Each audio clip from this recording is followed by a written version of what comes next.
Hi welcome back to our channel Hasni Rajupudi. ఇదిగోండి నేను ఈరోజు చికెన్ గ్రేవీ కర్రీ తయారు చేస్తున్నాను కుక్కర్లో అండి. చాలా ఈజీగా చాలా సింపుల్గా తయారు చేసుకోవచ్చు. ఇదిగోండి ముందుగా నేను ఒక హాఫ్ కిలో చికెన్ తీసుకున్నాను. చికెన్ తీసుకొని శుభ్రంగా కడిగి పెట్టుకున్నాను. తర్వాత ఒక ఆనియను, తర్వాత టమాటా, పచ్చిమిర్చి కట్ చేసి పెట్టుకున్నాను. ఇప్పుడైతే స్టవ్ పైన కుక్కర్ పెట్టేసుకున్నానండి. కుక్కర్ పెట్టేసుకుని ఒక 3-4 టేబుల్ స్పూన్ల ఆయిల్ వేసుకోవాలి.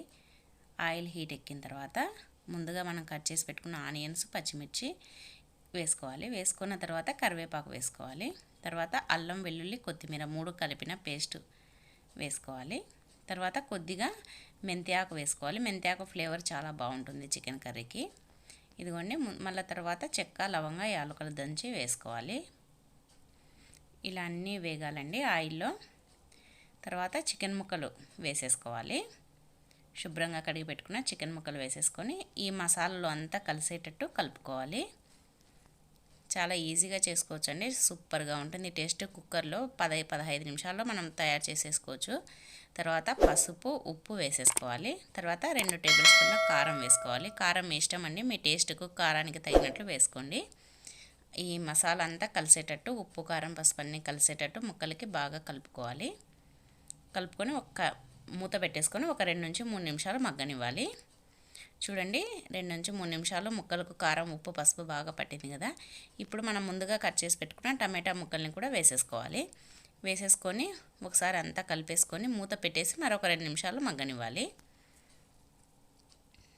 ఇదిగోండి 2 నిమిషాల తర్వాత మూత తీసి చూస్తే చూడండి పొగలు వస్తుంది కదా. టమాటా ముక్కలు కొద్దిగా మెత్తబడినాయి.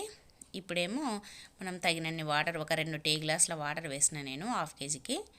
తర్వాత 2 టేబుల్ స్పూన్ల కొబ్బరి పొడి, కొద్దిగా ధనియాల పొడి, కొద్దిగా గరం మసాలా వేసేసుకొని ఒకసారి అంతా కలుపుకొని ఇంకా కుక్కర్ విజిల్ పెట్టేసుకోవాలి.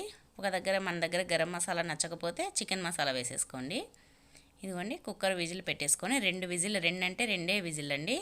ఎక్కువ అయితే చికెన్ మెత్తబడిపోతుంది, అంటే చిరిగిపోయినట్లు అవుతుంది. అందుకోసమని 2 విజిల్ పెట్టుకోండి. చూడండి ప్రెషర్ పోయిన తర్వాత తీస్తే ముక్కలు బాగా ఉడికి గ్రేవీగా ఇది రైస్ లేకి సూపర్గా ఉంటుందండి. రైస్ లేక్ కానీ జొన్న రొట్టె లేక్ కానీ సూపర్గా ఉంటుంది. చూస్తున్నారు కదండి. మీకు ఈ వీడియో నచ్చినట్టయితే ప్లీజ్ ఒక లైక్ చేయండి, షేర్ చేయండి, సబ్స్క్రైబ్ చేయండి. పక్కనే ఉన్న బెల్ ఐకాన్ని క్లిక్ చేయండి. మరి ఒక వీడియోతో మళ్ళీ కలుద్దాం. Thank you for watching.